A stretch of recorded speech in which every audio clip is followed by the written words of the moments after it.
Welcome to Christchurch. Welcome to the CDC. Welcome to a new exciting new season, hopefully. Okay, the first thing, of course, to remember is the clothing we've packed in your orange bags for you today is based on where you're working in Antarctica and what particular job you're doing. And, of course, what we're going to do this afternoon is to get you to try your ECW gear on before we send you south tomorrow. Okay. They call it going to the ice. It's a simple thing to say, but the journey is profound. Tonight, they'll get warm clothes in this United States National Science Foundation warehouse in New Zealand. Tomorrow, they'll leave for Antarctica, 2,400 miles to the south. My name is Norbert Wu. I'm an underwater photographer. I've been going to the ice since 1997. Most people call me Norb. You really have two large ones. They're too tight. Turn them back and just get the pants. Okay. Just the boots. Yeah. Well known for Antarctic photography, Norb Wu and his team have been invited by the NSF's Antarctic program to take high-definition video cameras into some of the least accessible waters in the world. Well, Norb apparently got a phone call this morning. My name is Christian McDonald. I've been to the ice 6 times. I'll be diving and helping Norb with logistics. How much weight? What are our weight actually? Okay. And at this stage it's 280 pounds, unfortunately, which means that we can only take so much of your gear. Okay. But it'll follow. It'll follow on the next flight. As soon as possible, yeah. So what's going on now? Well, we got to repack everything. So this stuff is going to join us on the next flight, which could be anywhere from just 2 days to 2 weeks. You never know. Check-in time tomorrow morning will be 5 a.m. Okay? So that's basically all there is to it. At first, it's like getting up early to go on an airliner to anywhere. Same standing around, same security hassles. Feels like going to Chicago. Hey Dale, can you do me a favor and hand me my parker? It's right on there. This is the second year I've gone to the ice with Norb. I'm Dale Stokes. I'm an oceanographer.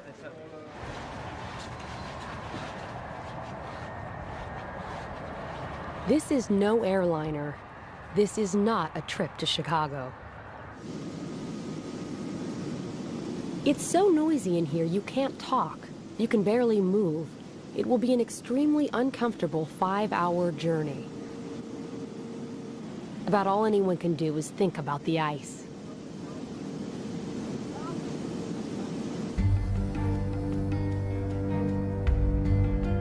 Antarctica is dominated by ice. Over much of the continent, the ice is more than 1.5 miles thick. This fortress of cold holds captive 70% of all the fresh water on the planet. If the ice melted, the oceans would flood over half the world's population. The ice controls the Earth's climate. It reflects heat from the sun back into space. The seawater it chills affects currents and temperatures everywhere. But there is more to Antarctica than just ice.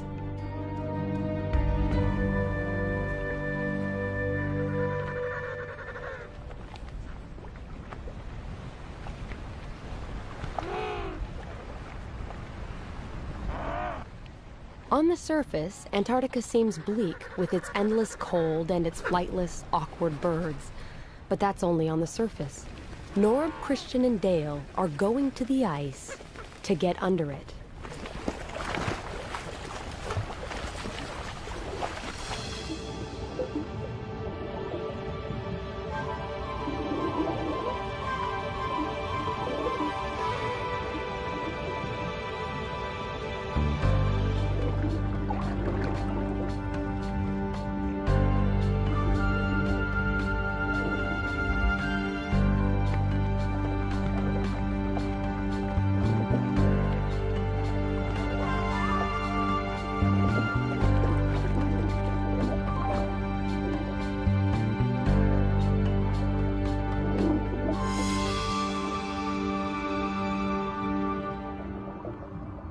Norb's team is flying as far south as you can go and still find ocean.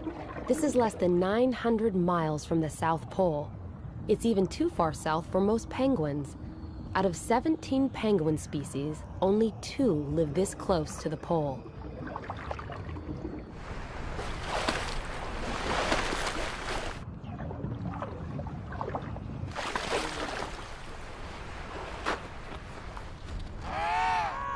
The big ones are emperors.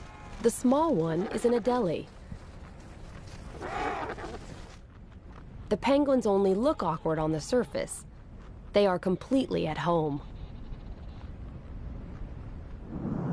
5 hours after takeoff, the plane lands on the frozen sea near McMurdo Station, a United States research base. For the passengers, those 5 hours have transformed their world.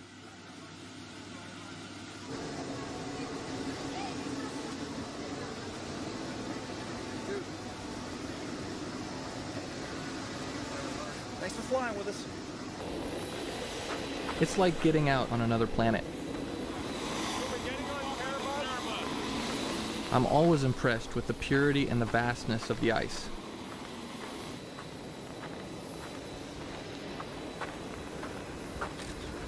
The sea we want to explore is beneath our feet, locked away under 6 feet of ice. But first we have to learn to deal with the ice. This is Snowcraft 1.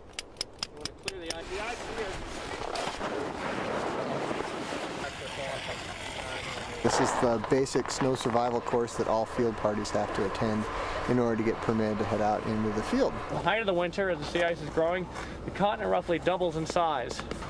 So in a normal year, you'll pretty much see a lot of little cracks in the sea ice out here. What we're going to do here is we're just going to break out our drills and just find out how thick the ice is here.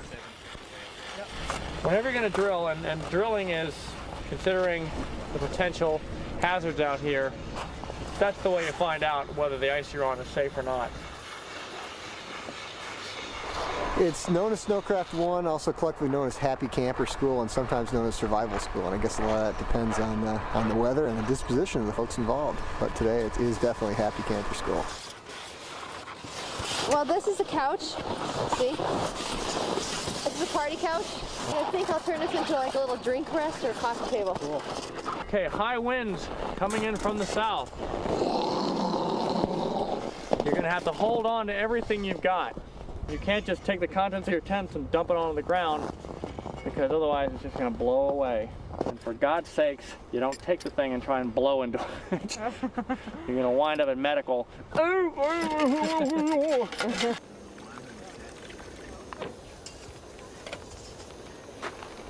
This is a classic Antarctic day out here. It's virtually dead calm, lots of sunshine, but the potential for it to change in the next 2 hours or less is pretty dramatic and pretty amazing. Intimidating, I think, is probably the best word for it. The weather is just plain intimidating, the way it can humiliate you and make you feel small.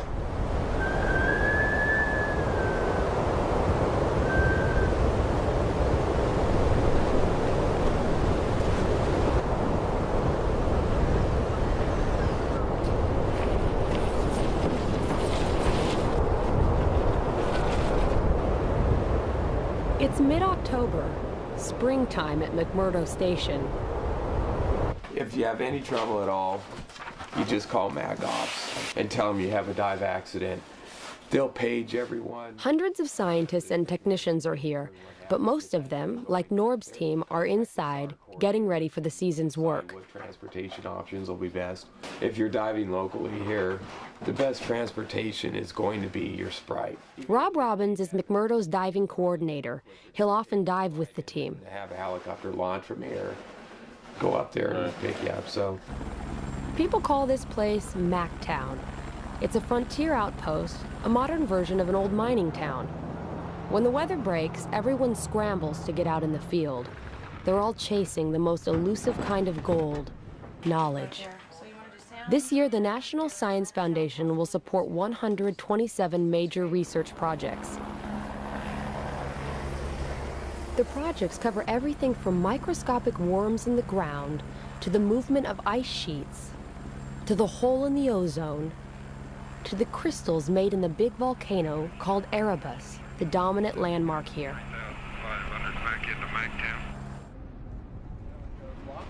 For Norb, Christian, and Dale, gathering equipment and scheduling trips into the field seems to occupy all the daylight hours. And it's daylight all the time. So what we may want to do is fly up here, see if you like anything. We can land anywhere down there, take the door off, and do it again. And just pull it off. We'll put a rock on the door and leave it. All this work is dwarfed by Antarctica. It's the only place on Earth that still has huge areas which have never seen the track of a human being.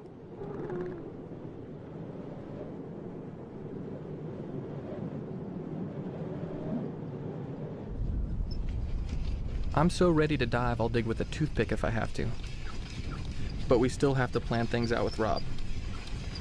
There's some of the Sprite accessible dive sites around here. There's a lot of good diving. At Cape Armitage, it's fairly shallow. There's a shoal there. There's a lot of anchor ice. It's really pretty spectacular. Little Razorback, which is maybe an hour away or so, a lot of big pressure ridges there, so that's a good spot. Are we going to be able to cross them?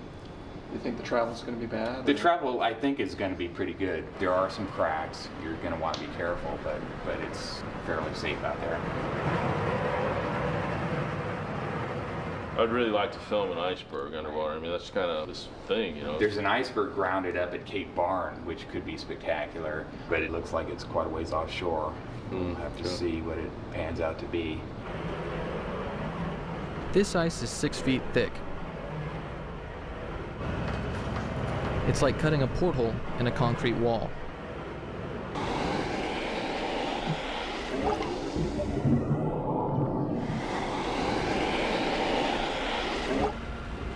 But we can't just go jump in the hole.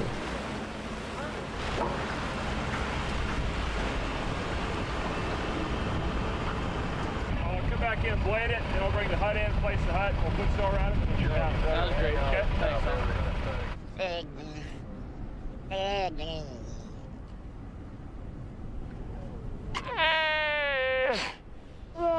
Waddell seals are at home on the ice. They live far from open water and use cracks and holes to get in and out of the water and to breathe. In October and November, the seals haul themselves out on the ice to give birth and raise pups.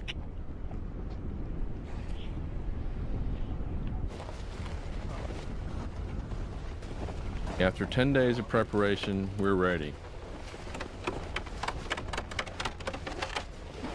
I admit it, I'm a wimpy diver. I hate boats, I get seasick. This is great. No waves. You just drive out on a frozen ocean in this big red thing, which is called a Sprite.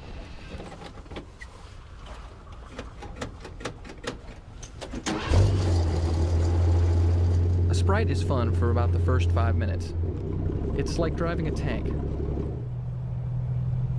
But a tank's fast. This thing maxes out at about 10 miles an hour.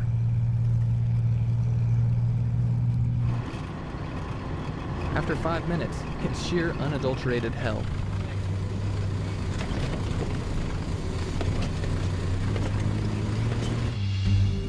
After a rough hour's ride over the frozen ocean, the team arrives at the dive hut that they place next to a rock called Little Razorback Island.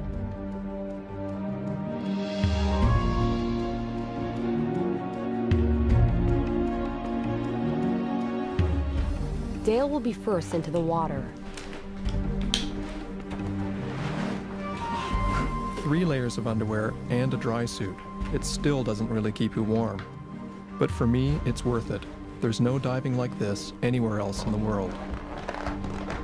The only thing exposed to the water is your lips. At first, they burn, but then they get completely numb, and it's okay.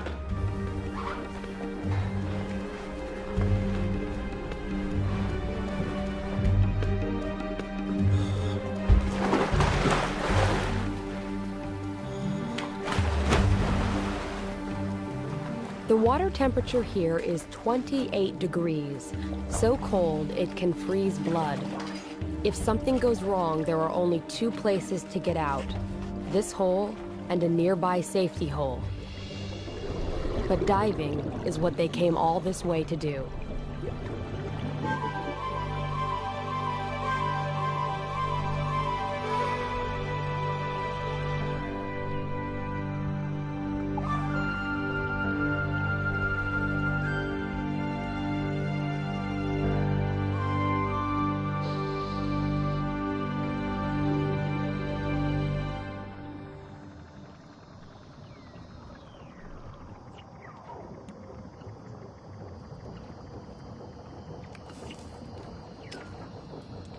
The crystals on the bottom are called anchor ice.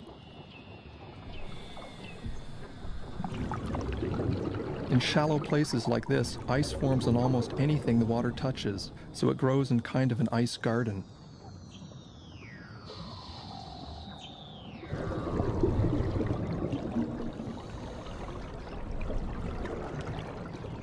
Sometimes it picks up stones or even living creatures like this sea urchin, and then carries them up to the ceiling.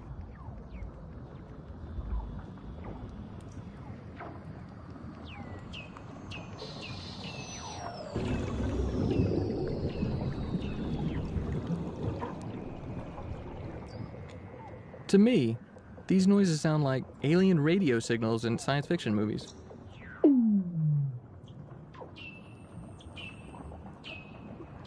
They're actually the calls of Weddell seals.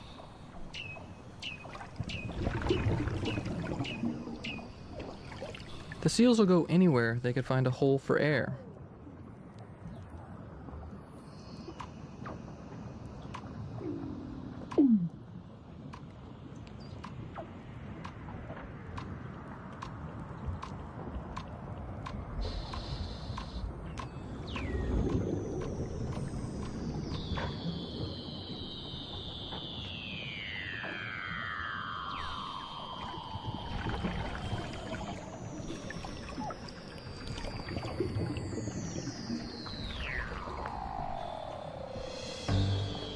I've dived in a lot of places that are famous for clear water. The Great Barrier Reef, the Bahamas, Tahiti, Hawaii.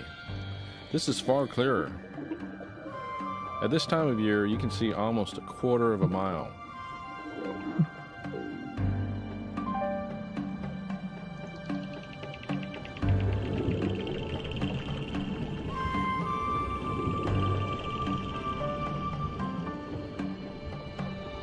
These strange things are called brine channels. Up on the surface, salt is concentrated in the frozen sea ice and makes brine, which is so salty that it stays liquid even when the surface ice cools it to extremely low temperatures. When this cold brine flows downward, it freezes the less salty seawater around it, making these tubes.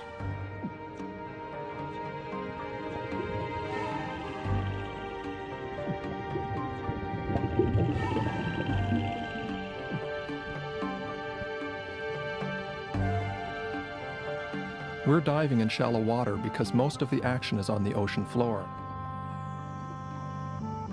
These sea stars have just finished off an urchin and are attacking each other. Some of these animals are far bigger than similar species elsewhere. This sea spider is a giant compared to its cousins that live in warmer water. Isolation helps these animals evolve differently, and their slow metabolism in the cold lets them grow older and bigger.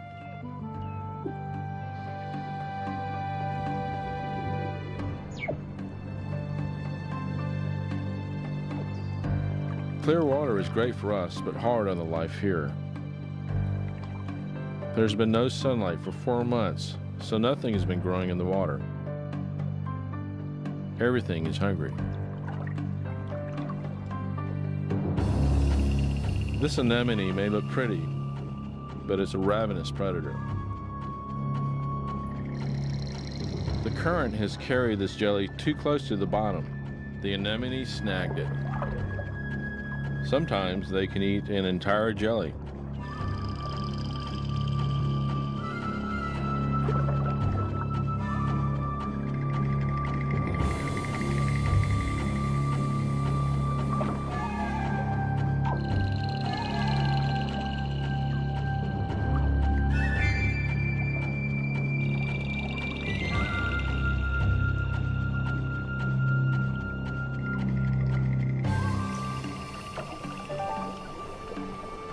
After about 40 minutes, you start to really get cold. It's time to get back to that warm hut. Under the ice, you have no clue what the weather's been doing, but this is Antarctica. It's sure to be different.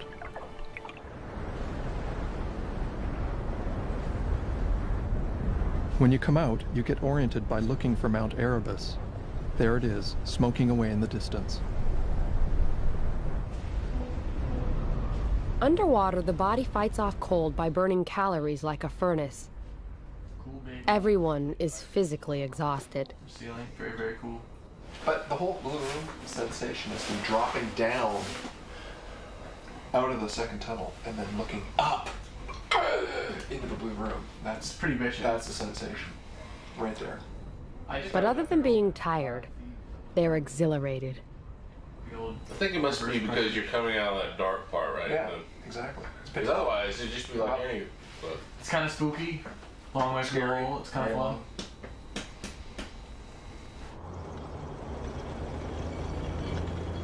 The next day, they're right back out on the ice.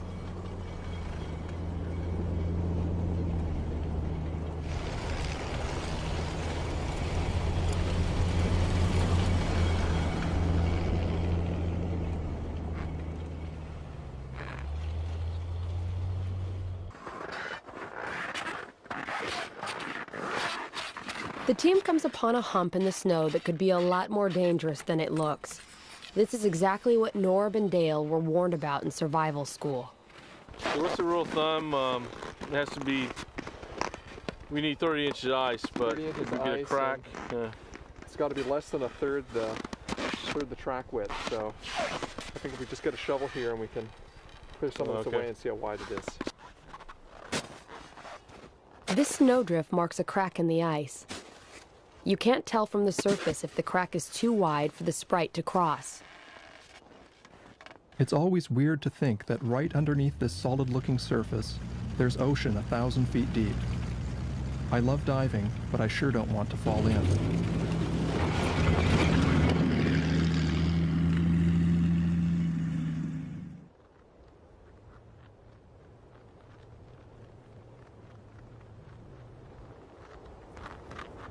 The penguins know how to get around better than the team. In fact, research has shown that their funny waddle is actually very efficient.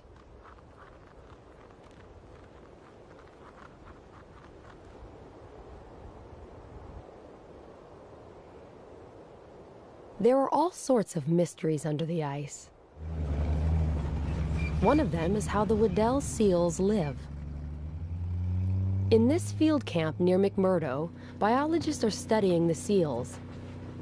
They have drilled a hole in the ice so far from the other holes that a seal released here has to come back. It's held captive by its need to breathe. Under a special research permit, this male was captured and he'll work with the scientists for a couple of weeks, then be returned to the place he was caught. They have glued instruments on his back and a camera on his head to explore a world of life and hunting under the ice that would otherwise be hidden forever.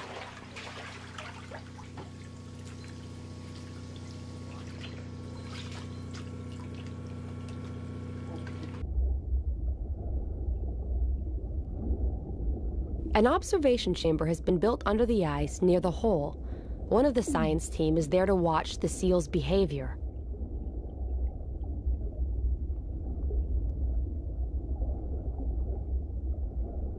This seal, and others that have worn the equipment, have led to breakthroughs in the study of Weddells. The video the seal takes is a first. Here, with the camera pointed forward, is something divers and scientists had never seen before. The seal blows bubbles at the sea ice ceiling and flushes out its prey.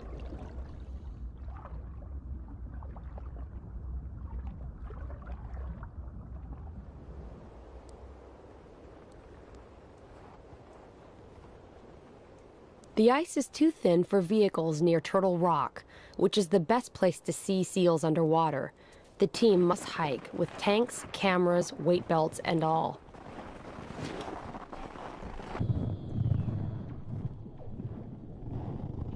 Underwater, a male seal hears them approach.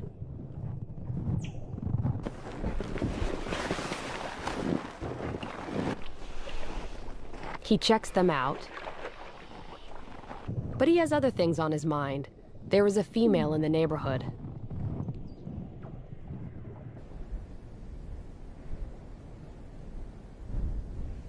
There's no warm dive hut here, but that's all right. It's a balmy day, about 15 degrees.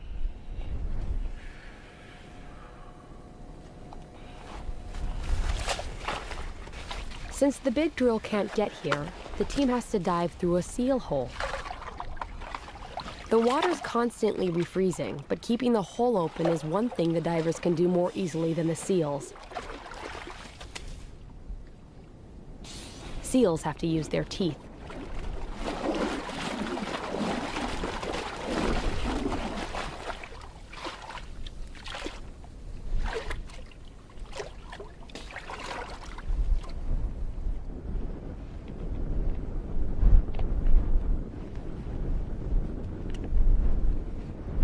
Did you hear it going or not?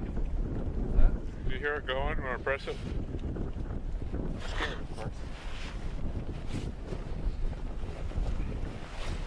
Making a lot of noise though. I got this other one anyway.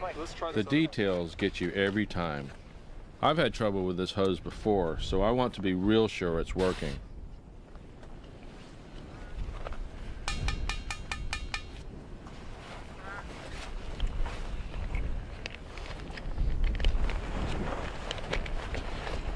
There we go. What do you think's wrong with that one? It's frozen. All right. As Norb and Christian get in the water, a mother seal is teaching her baby to swim.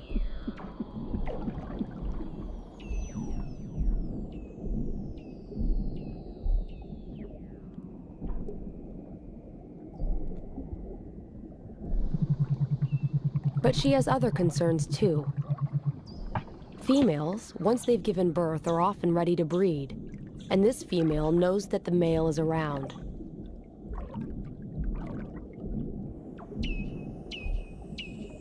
Seals can dive as deep as 2,000 feet. They have been known to stay underwater for over an hour. But they don't get decompression sickness, the bends, which is a major hazard for divers. To prevent the bends, divers must be careful when ascending so nitrogen doesn't fizz out of their blood like bubbles in a soft drink.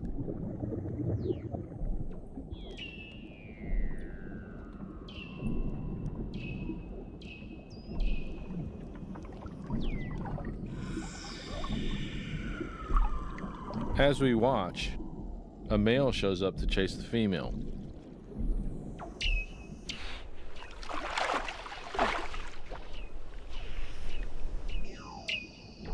But she's not interested.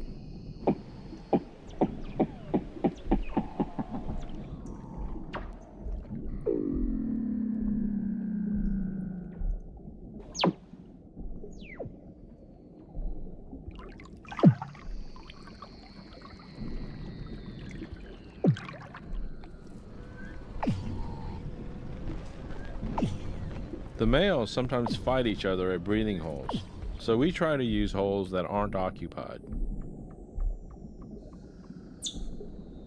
As Christian heads for the hole to get out, something unexpected happens.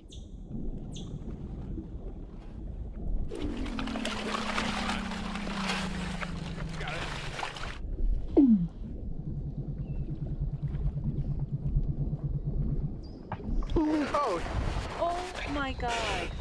Please don't bite me, please don't bite me, please don't bite me. Oh, you're gonna get bit. He thinks it's a huge male, about to take a chunk out of a part of him that Christian doesn't want to lose.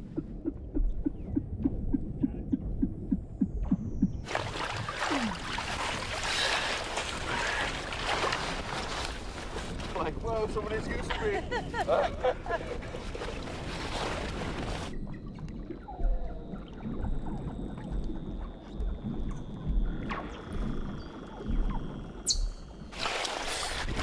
Saw that baby seal go. Oh. Like, don't bite me, don't bite me. That mom didn't care at all, man.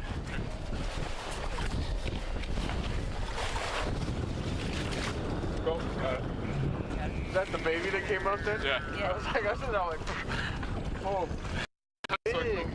big dude over here, scraping out a hole. This big one is a leopard seal. He's near the top of the food chain. A wolf of the Antarctic. A penguin eater.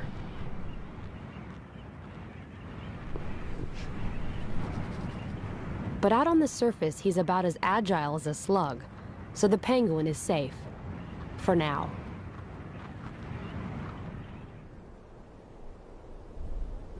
Couloir Cliffs, the next dive site, is too far away from McMurdo Station for the team to use a drilling rig.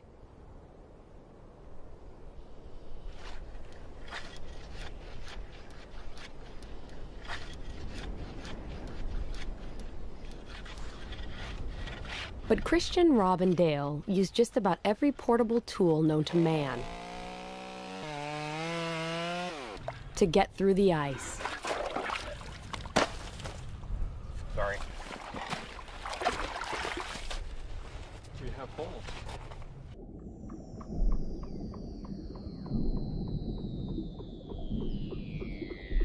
This is the type of sea star that I've never seen before, using its long arms to pick plankton out of the water as the current moves past.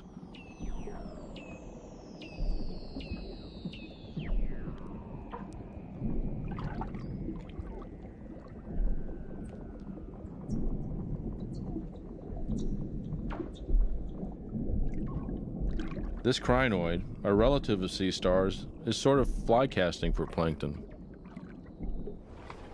On the surface, Rob keeps the hole clear and has no idea that beneath him, Dale is having one of the most memorable dives of his life. He is witnessing the effects created when snow from these cliffs melts and sinks beneath the cracks in the rocks. Under the surface, the fresh water seeping back out from the rocks is frozen by the colder seawater. It looks like a frozen waterfall.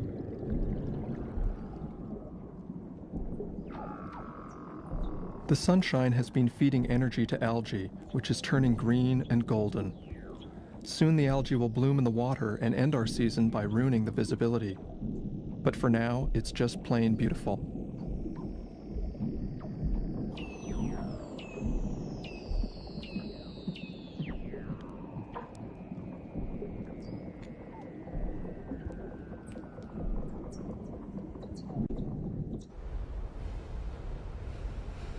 On a slope below Mount Erebus, a glacier flows to the sea from the thick ice in the interior.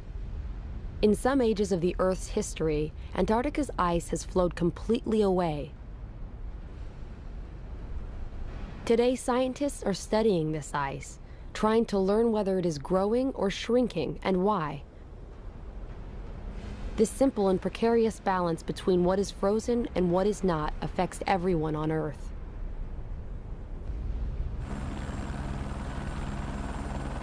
Norb's team has put a hut right where the glacier meets both rock and the sea. The glacier face goes hundreds of feet down into the water. Norb and Christian will dive right next to it.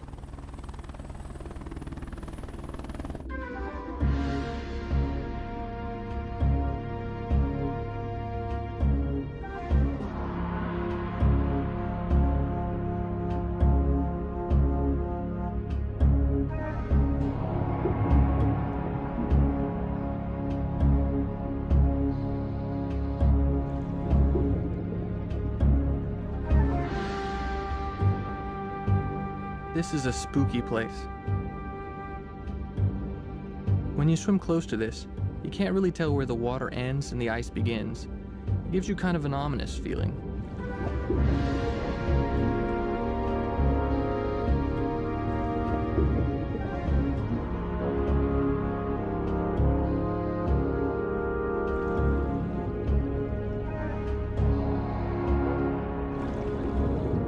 You see all this big ice, but fish live right next to it, no problem.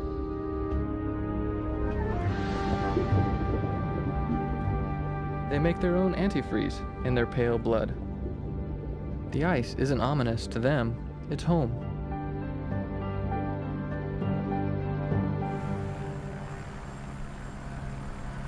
Every year, Antarctica sheds thousands of icebergs like flakes of its skin.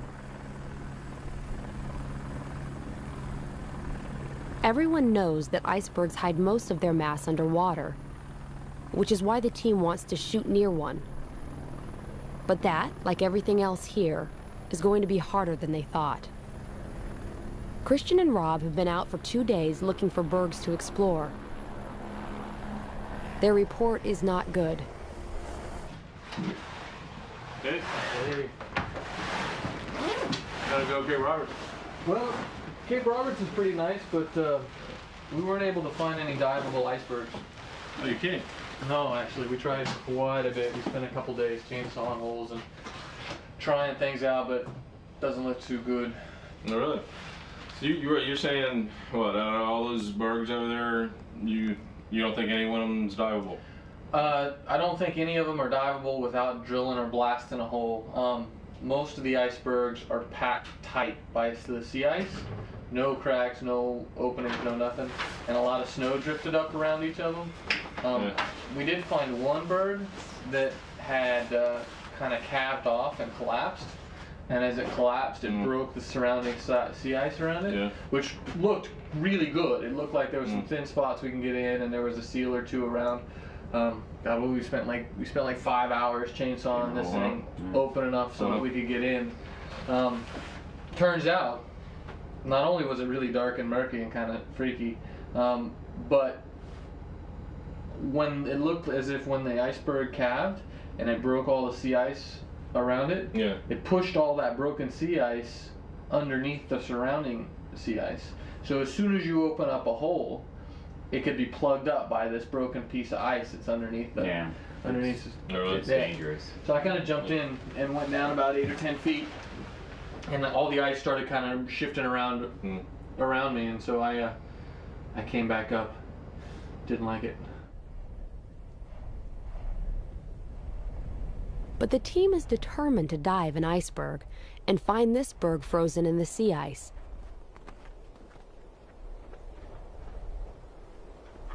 The berg appears to be in very deep water, not the most interesting diving. But at least there's a seal hole to dive through, and what they discover is a complete surprise.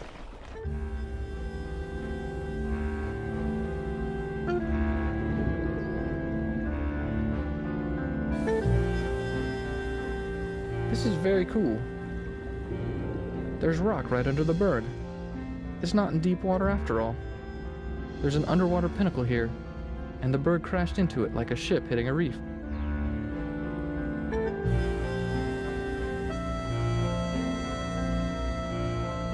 But a ship would be here for centuries. It's hard to imagine, but soon this huge structure will just disappear.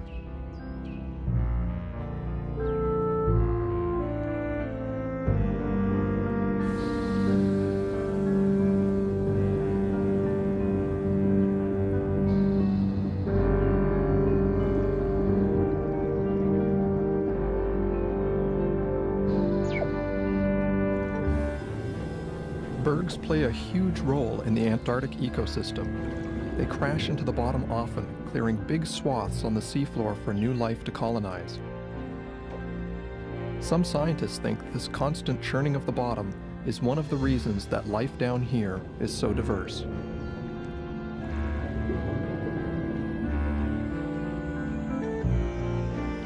I've seen these dimples on most bergs. They may be caused by the way the ice is eroded by currents swirling against it.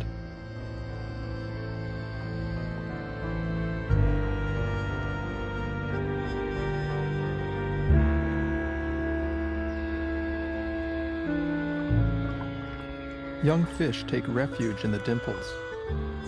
I guess when this berg melts, they'll just go find another one. It's not as if there's a shortage.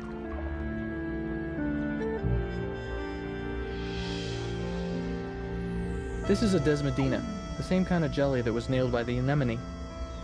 It's riding higher in the current though, fishing with 40-foot long tentacles.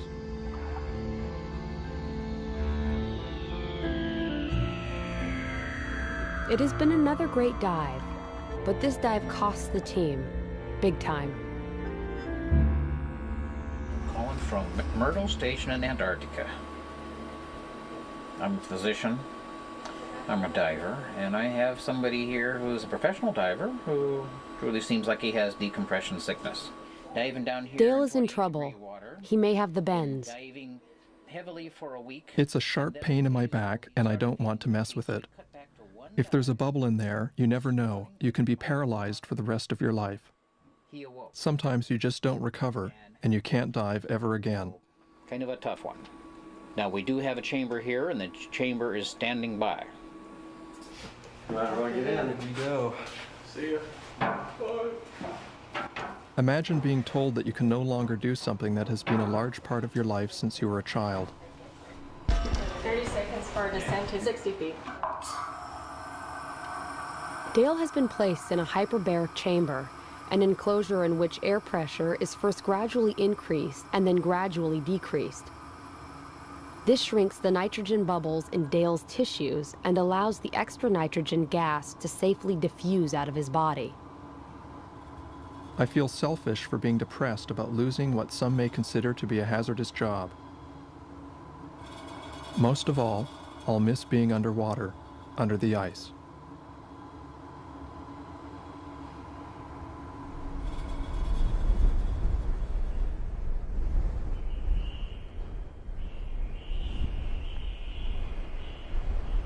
Dale will help out on the surface as the team continues diving and filming. They fly to the strangest dive site on the schedule. It's near a region called the Dry Valleys, where wind keeps the rock scoured clear of ice. At the foot of these valleys is sea ice that is unusually thick and stable. Near the ice, the National Science Foundation has built a well-equipped field camp. Here, oceanographers are studying life that is remarkably similar to what lives thousands of feet down on the ocean floor, the largest and least known ecosystem on Earth.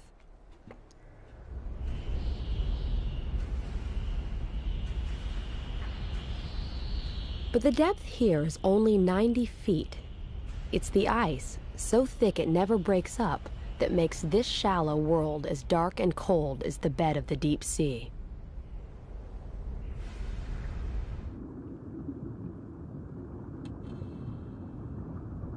These unusual soft corals have evolved to sweep the sand for food, a behavior that has never been seen anywhere else.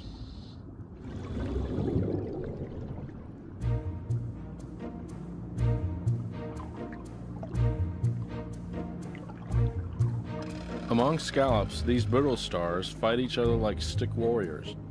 The red ones eat the white ones, if they can catch them.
It's January. On the shore, water is cut loose by temperatures that flirt with a thaw. But summer ages quickly. The midnight sun sinks toward the first sunset of autumn, and there are new visitors to McMurdo Sound.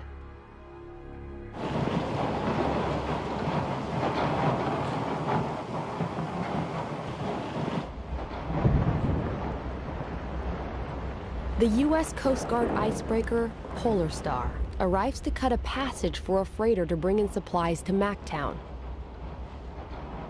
In the strips of open water behind the icebreaker, minke whales appear. They're feeding on plankton that has bloomed in the water under the ice in the constant daylight.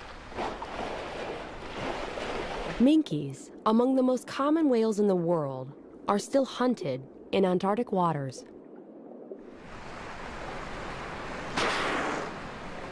The sudden appearance of abundant food is good for them, but bad for diving. The great visibility is gone, so Norb's time here is almost over.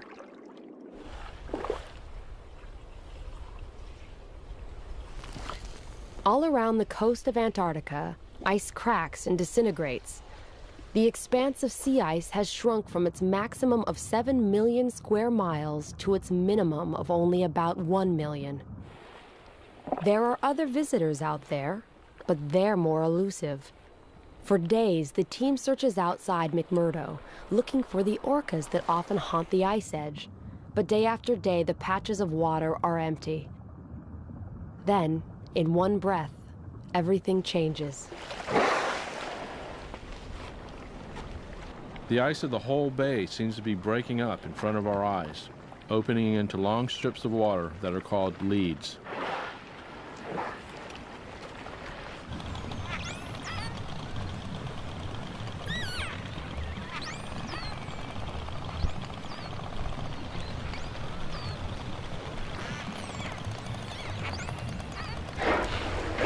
The orcas take advantage of these leads as soon as they open to get as far into the ice as they can. They're hunting the giant Antarctic cod, a fish that can reach over 100 pounds and uses the ice edge as shelter.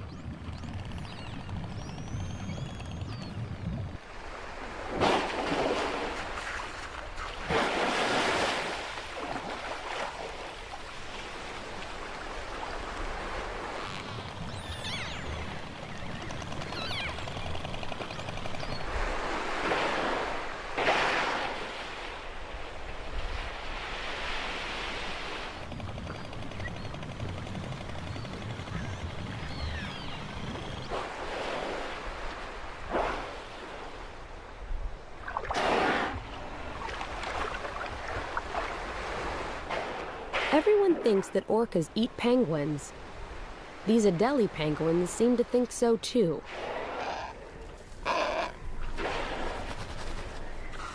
But scientists haven't actually seen a penguin eaten here, so they don't know for sure that it happens.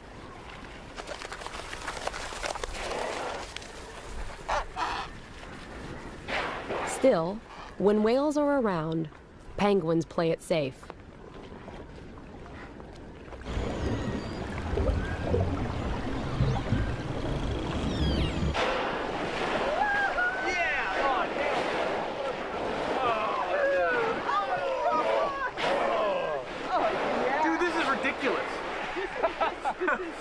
There's like 20 whales right there.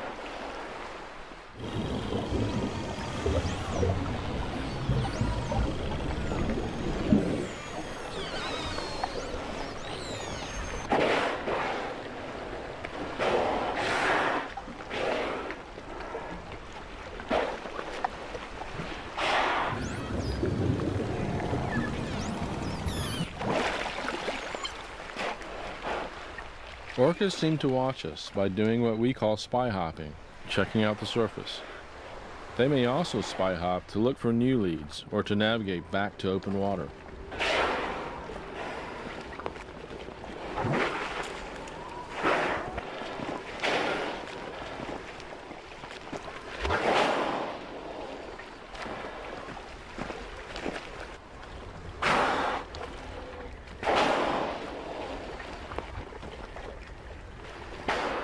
The orcas seem to be at the heart of the huge ebb and flow of energy in the Antarctic Sea, where the sun burns away the ice each year and the long night builds it back.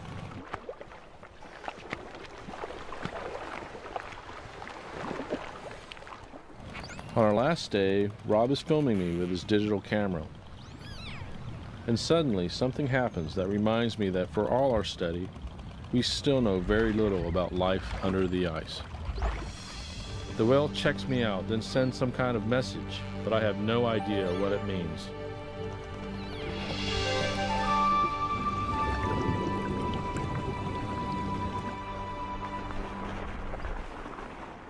Months ago, Norb, Christian, and Dale said they were going to the ice.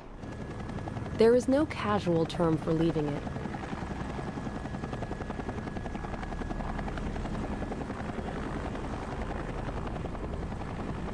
They have looked in the face of glaciers and at the roots of icebergs.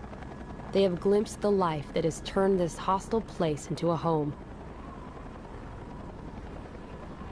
But it's tough being on the ice, and at the end of all this work and cold, the team is happy to be heading home.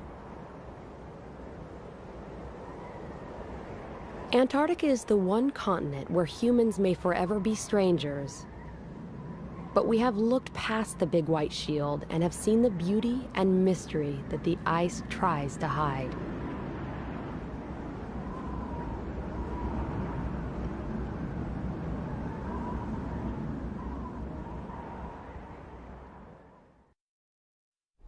Under Antarctic Ice is available on VHS for $19.95 and DVD for $24.95 plus shipping. To order, call 1-800-336-1917 or write to the address on your screen. Oh my goodness, look who it is.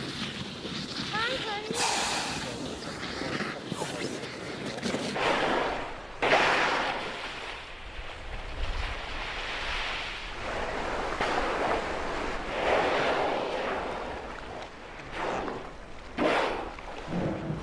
Here's good footage. Yeah. It hurts. It hurts. Going.